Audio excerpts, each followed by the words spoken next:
कर दिया। एफआईज ने आज माल फिर बेच दिया नेट में। यार समझ नहीं आ रहा, कल हौसला बन रहा था, लोग बड़े बड़े डींगे हाँक रहे थे, अब एफआईज की बिकवाली रुक गई है। आज साली चटनी बना दी फिर से। और अभी तो शुरुआत है, अभी तो कल तो छुट्टी है, परसों पता नहीं क्या होगा, क्योंकि परसों निफ्टी की मंथली एक्सपायरी है। अब तो भैया एफआईज को एक ही गाने से रुका जा सकता है, वो है गाना दिल की आवाज को सुन, मार्केट को लुटाने पे न जा, मार्केट को फोड़ के तू इस तरह गिराने पे न जा, दिल की आवाज को सुन। भैया इतना लुटा मत मार्केट को, इतना गिरा मत कि भैया सबकी कमर टूट जाए। लोगों के पास बेटा माल खरीदने का जज्बा खत्म हो गया है। आज भी देखोगे कई शेयरों ने नया लो बना लिया, तो मैंने तो आज भी यार देखो काम किया, शेयरों में खरीदारी करी, पर समस्या क्या आ रही है, पैसा ना टुक टुक टुक टुक टुक टुक करके ख़त्म होता जा रहा है। तो अगर ये गिरावट मान लो 4 महीने चली, तो मैं यही सोच रहा था कि 4 महीने तक इसको मैनेज कैसे करेंगे। आज इसी बात पे चर्चा करेंगे वीडियो में, बने रहे मेरे साथ। और हाँ, आपको क्या लग रहा है कि ये सबकी ज़रूरत भी पड़ेगी या बॉटम बन गया बाजार भागेगा? लिख डालिए कमेंट में, क्योंकि डार्लिंग मैं सारे कमेंट पढ़ता हूँ।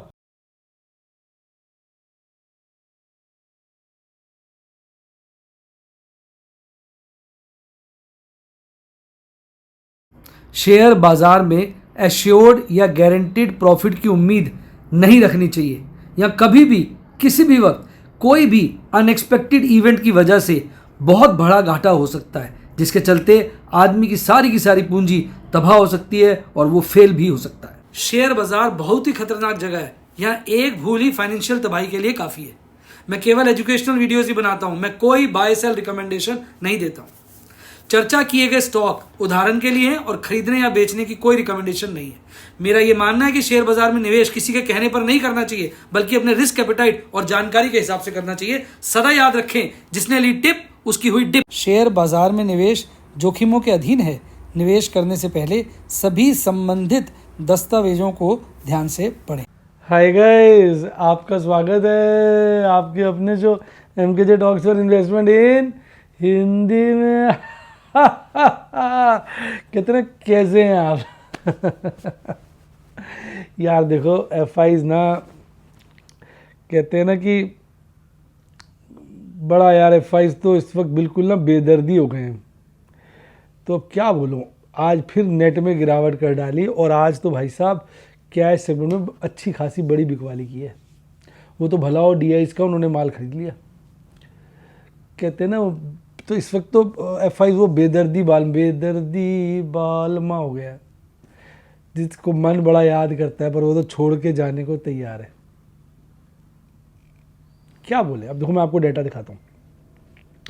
ये देखिए डेटा आप भाई, एफआईज ने आज लगभग 2500 करोड़ का कैश सेगमेंट में माल बेचा, इंडेक्स फ्यूचर 1000 करोड़ के काटे, और स्टॉक फ्यूचर आज खरीदे हैं लगभग 2000 करोड़ के। कुल मिला के 1500 करोड़ की नेट बिकवाली आई है। तो एक दिन थोड़ी खरीदारी थी, अगर आगे पीछे देखोगे तो खासी बिकवाली है। डीआईज लगातार माल प्लस कर रहे हैं, आज भी उन्होंने अच्छा माल प्लस किया, जिसके चलते ओवरऑल 365 करोड़ की खरीदारी है, पर बाजार गिरा है, हल्का फुल्का गिरा है, पर गिरा है। तो अब क्या ना, मार्केट में जो डर है वो तो देखो अपनी जगह क्या कहते हैं, बना हुआ है, कायम है, कामयाब कहते हैं, कायम है। और हाँ, हालांकि आज फियर मार्केट मूड में जो फियर नामक चीज़ है वो कम हुई है, क्योंकि मार्केट मूड इंडेक्स हल्का फुल्का सा बढ़ा है। तो आज हम कह सकते हैं थोड़ा बाजार में ना ठहराव था ओवरऑल। और सबसे बड़ी बात यह है कि यार अभी भी ना डॉलर इंडेक्स कोई कम होने का नाम नहीं ले रहा। डॉलर इंडेक्स को तो हो गया है कि हम ना गिरेंगे, झुकेगा नहीं, भले ठुक जाए। ये देखिए डॉलर इंडेक्स कितना बड़ा है। क्रूड अच्छा है, रुपया कमज़ोर है, और आपका 10 ईयर ट्रेजरी यील्ड तो आज बहुत ज़्यादा बढ़ गई यार, ये तो बड़ा नेगेटिव हो गया। ये तो इस साल की हाई पे आ गई आज 4.6, इतनी तो ना देखी थी पहले, और ये मुझे लगता है 2023 का हाई भी क्रॉस कर देगी। 2022 का हाई तो है ही यार। ये समझ नहीं आ रहा यार, 10 ईयर ट्रेजरी यील्ड को क्या हो गया, कुछ सोचना पड़ेगा मुझे भी इस बारे में। इस चार्ट को तो हमने बात कर लिया, अब इस पे आ जाओ। देखो आपका इंडेक्स फ्यूचर कितना गिर गया, बड़ा अच्छे लेवल पे आ गया, 23.89। मैं चाह रहा हूँ ये 10 के नीचे आ जाए, लेस देन 10। मतलब मैं चाहता हूँ ताकि उस लेवल पे एक थोड़ा सा मैं सोच रहा हूँ बड़ी खरीदारी कर लूँगा, थोड़ी ज़्यादा पैसे लगा लूँगा, पर लगा तो यार मैं रोज़ रहा हूँ। एक्चुअली एक और बात है यार, देखो मैं सच से बताऊँ, अब ये कहने वाली बात होती है कि सर आप तो करो बाजार गिरेगा निवेश क्यों कर रहे हो, भाई शेयर बदल जाते हैं ना। उदाहरण के तौर पे मैंने एक पर्टिकुलर शेयर में नाम नहीं लूँगा, कल खरीदा था मैंने, गिरा था, हालांकि कल मैंने थोड़े से खरीदे थे, आज भाई साहब वो तो टॉप 4 शेयर्स में आ गया, अभी लिस्ट में आ जाएगा आपके सामने। तो शेयरों में वोलेटिलिटी इतनी है, जहाँ मौका मिले पकड़ लो। आज मैंने दूसरे शेयर पकड़ लिए, फिर कल मौका मिले, मतलब मौका जहाँ मिलो वहाँ पकड़ लो। मैंने तो ये सोचा है, ये मत सोचो यार ये शेयर लेना था बढ़ गया, छोड़ो साले को, दूसरा गिरा पड़ा उसे पकड़ लो। अपने को तो सस्ते रेट में माल चाहिए लो, जितना पोर्टफोलियो इस वक्त स्प्रेड होगा ना भविष्य में उतना फायदा होगा। आज सारे इंडेक्स गिरे हुए थे, स्मॉल कैप 100 और स्मॉल कैप 50 ये बढ़े हुए थे, बाकी सब गिरे हुए थे। एक्चुअली मेरे दिमाग में पता क्या चल रहा है, मेरी प्रॉब्लम को समझो। देखो मैं मुझे किसी चीज़ से ऐसा नहीं है कि शेयर मार्केट से मुझे कोई फीलिंग है कि यार ये बढ़े। कोई बच्चे कहते हैं सर आप तो चाहते हो बाजार गिरता है तो खुश होते हो, भाई पैसे पड़े होते हैं तो गिरने से खुशी होती है कि भाई लगा लेंगे। अब हमने पैसे लगाने हैं, बाजार गिरेगा तो यार कॉमन सेंस से मैं खुशी होऊंगा, बढ़ जाएगा तो लगेगा नहीं लगा पाया। इसमें एक अजीब सी बात क्या है, मुझे डर क्या लग रहा है ज़रा समझो। हम हाई तोबा कर रहे हैं। स्मॉल कैप 100 का लाइफ टाइम हाई है 19,716, वो चल रहा है 18,800, स्मॉल कैप 18,732 में बंद हुआ आज। तो कोई लाइफ टाइम हाई से ऊपर थोड़ी है, बहुत ज़्यादा दूर थोड़ी है, 1,000 पॉइंट का फ़र्क है, 5% भी नहीं गिरा वो, 19,716। अब सदा थोड़ी मार्केट हाई पे टिकी रहेगी। अच्छा अब मिड कैप 100, थोड़ा वाइड वाला ले रहा हूँ। मिड कैप 100 देखो, मिड कैप 100 का लाइफ टाइम आई है 60,925, ये 60,925। अब ये भी लगभग कितना 5% गिरा हुआ है, 6% कह लो। तो एक वक्त ऐसा आना चाहिए ना कि जब ये इनकी चीथड़े उड़ जाएं। इसका जो लो है 52 वीक्स वो 45,138 है, तो कभी ये भी तो साल का लो मारेगा। और स्मॉल कैप 100 का मैं बताऊं लो कितना है, 14,085। तो ये ना बहुत हायर लेवल पे है और इनमें करेक्शन बड़ी ज़बरदस्त आती है। और अगर आप इनकी निफ्टी मिड कैप 100 की रिटर्न देखोगे ना 1 ईयर वाली, मैं आपको बताता हूँ, आप मतलब हैरान रह जाओगे। 1 ईयर की रिटर्न इसकी 26.5% है, 2 ईयर्स की रिटर्न 90% के आसपास है, 5 ईयर्स की रिटर्न 238% है। साले पैसे बट रहे हैं क्या देश के अंदर, फ्री सेल लगी हुई है। ये सब बातें देख के ना मन में लगता है कि यार कहीं ना करेक्शन ड्यू है जो हमें नज़र नहीं आ रही है, आएगी तो ज़रूर। अब इसका देखो स्मॉल कैप का भी यही हाल है। 2 ईयर्स की 104 है, 1 ईयर की 26.18 है और 5 ईयर्स की 229%। अब मैंने आपके सामने डाटा प्रस्तुत किया। देखो मार्केट की खास बात है, ये ना सदा हाई रिटर्न और लो रिटर्न नहीं देती, लॉन्ग रन में एवरेज रिटर्न देती है, जो होनी चाहिए मेरे हिसाब से 15 से 18 के बीच। 26 तो यार बहुत ज़्यादा है, बहुत ज़्यादा है। अच्छा अब आप इस फैक्टर्स को देख के आपका मन क्या कहता है, थोड़ा अनबायस्ड होकर बताओ। मैं ये नहीं कहूँगा जो मैं कह रहा हूँ उससे प्रभावित हो, अपना दिमाग लगाओ। मैंने कुछ डाटा आपके सामने प्रस्तुत किया। निफ्टी 50 की तो फिर थोड़ी सी ना रीजनेबल हो गई, मैं तो निफ्टी 50 की थोड़ी गिरावट जरा ज़्यादा आई है निफ्टी 50 में कंपैरेटिवली, तो उसकी थोड़ी रीजनेबल है। मैं फिर भी बता देता हूँ, उसकी भी बताने में क्या हर्ज है। 1 ईयर की 11.14% है, ठीक है ना, देखो ये रीजनेबल हो गई 1 ईयर की। 2 ईयर्स की ज़्यादा है, 2 ईयर्स की है 33%, 3 ईयर्स की फिर ठीक है 39%, 5 ईयर्स की फिर ठीक है 94%। तो निफ्टी 50 की रिटर्न ठीक हो गई है, तो मुझे इससे अब इतनी गिला नहीं है। मुझे गिला है, शिकवा है, इसका ये डाउट है स्मॉल कैप और मिड कैप पर। अब कई लोग कहेंगे स्मॉल कैप मिड कैप तो ज़्यादा रिटर्न देते हैं, अबे रिस्की भी तो ज़्यादा होते हैं, लंबा लिटाते भी तो ये ज़्यादा है, मारते भी तो ज़्यादा है। तो मेरा ये मानना, अब इन फैक्ट्स को मैंने आपके सामने रखा है। अब आप अनबायस्ड होकर कमेंट में लिखो कि आपको क्या लगता है, बाजार को बढ़ना चाहिए या गिरना चाहिए, लॉजिकली मतलब आपका दिमाग क्या कहता है इस बारे में। देखो कमेंट, यार अगर आप कमेंट नहीं लिखोगे फिर मैं नाराज़ हो जाता हूँ, क्योंकि मैं सारे कमेंट पढ़ता हूँ और मैं इतनी मेहनत करता हूँ, वीडियो बनाता हूँ। यार तुम आधे मिनट का कमेंट या 15 सेकंड का कमेंट नहीं लिख सकते, तो कमेंट लिख के अपने विचार तो बताओ ना, तभी तो सामने वाले को लगेगा हाँ भी मैं किसी से बात कर रहा हूं। नहीं मेरी बात समझ में आई तो कमेंट जरूर लिखना है यार। तो ये वाली बात जो है ना, देखो ये सब चक्कर बड़ा भारी है। आज देखो बैलेंस है, एडवांस और डिक्लाइन देखोगे ना बैलेंस है, लगभग बराबर है।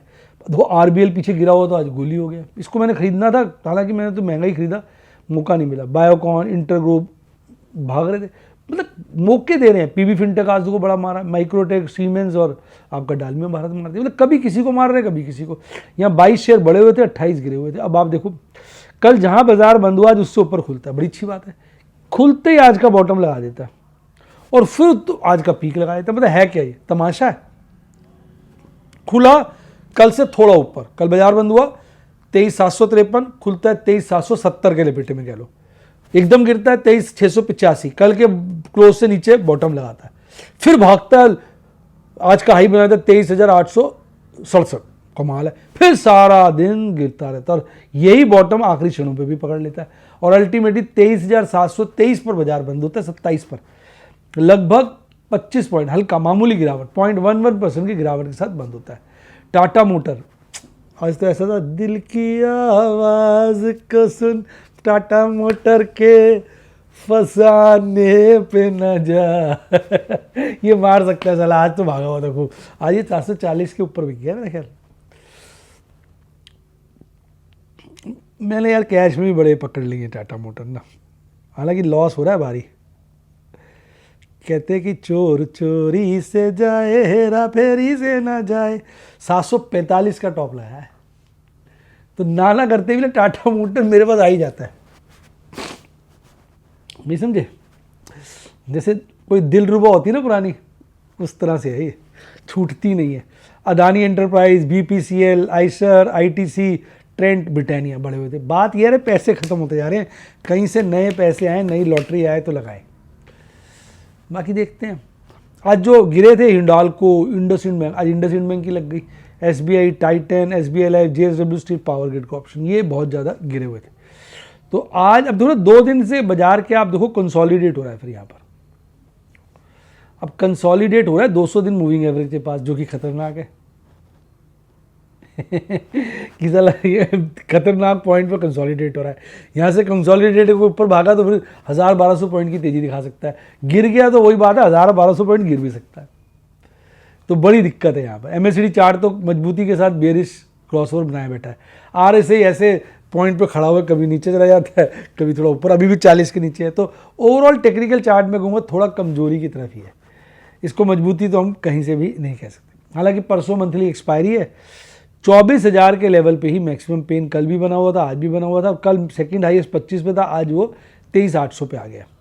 अगर हम कॉल राइटर्स की बात करें तो वो उन्होंने अपनी पोजीशन यहाँ बढ़ाई है, यहाँ बढ़ाई है, कॉन्फिडेंस दिखा रहे हैं, यहाँ घटाई है, पर ठीक है यहाँ जितनी घटाई है उससे ज़्यादा ऊपर के लेवल बढ़ा लिया, तो यानी शिफ्ट ही कर ली होगी उन्होंने, और यहाँ भी उन्होंने बढ़ाई, यहाँ भी घटाई है और यहाँ भी घटाई है। तो ऊपर के लेवल पर घटाकर नीचे के लेवल पर बढ़ा रहे हैं, तो कहीं ना कहीं बाजार में कमजोरी का ही संकेत है। पुट राइटर्स तो अब देखोगे आप, यहाँ घटे हैं, यहाँ घटे हैं, यहाँ घटे हैं, यहाँ बढ़े हैं, एक तो यहाँ हल्के से बढ़े, हल्के, अब दोनों में थोड़ा सा दबाव बना रहे हैं दोनों एक दूसरे पे। बाकी हर जगह यहाँ भी पुट राइटर्स घटे हैं, यहाँ बढ़े हैं, तो यार दोनों में थोड़ा इस वक्त क्लियर इंडिकेशन नहीं है। ये तो कल तो छुट्टी है, परसों ही पता चलेगा क्या कहानी होने वाली। क्यों? क्योंकि अजीब तरीके से लोग बढ़ रहे हैं, यानी कि दोनों तरफ से रिस्क लिया जा रहा है। हालांकि पीसीआर में काफ़ी देखो इंप्रूवमेंट हो चुकी है, जिसने 0.71 का पीसीआर जो आ गया था ओपन इंटरेस्ट का, वो 0.89 पे आ गया, तो ये काफ़ी रिकवर करके आकर देखा, जिस तरह से इसने कमजोरी दिखाई थी। अब आखिरी दिन है तो मुझे ऐसा लगता है परसों भारी वोलेटिलिटी होगी, क्योंकि इन दोनों ने ना एक दूसरे की टेरिटरी में जाकर अपना ओपन इंटरेस्ट बढ़ाया। यानी पुट राइटर्स अपनी टेरिटरी में ओपन इंटरेस्ट घटा रहे हैं, कॉल राइटर्स की टेरिटरी में जाके ओपन इंटरेस्ट बढ़ा रहे हैं। यही कॉल राइटर्स का है, अपनी टेरिटरी यानी ऊपर के लेवल पे घटा रहे हैं, नीचे के लेवल पे जाके पुट राइटर्स की टेरिटरी में बढ़ा रहे हैं। तो ये एक प्रकार का इंडिकेशन है कि परसों जो है बाजार में वोलेटिलिटी का भरा हुआ बाजार हो सकता है। अब यहाँ 5 शेयर बढ़े हुए थे, 7 गिरे हुए थे, किसमें? निफ्टी बैंक में।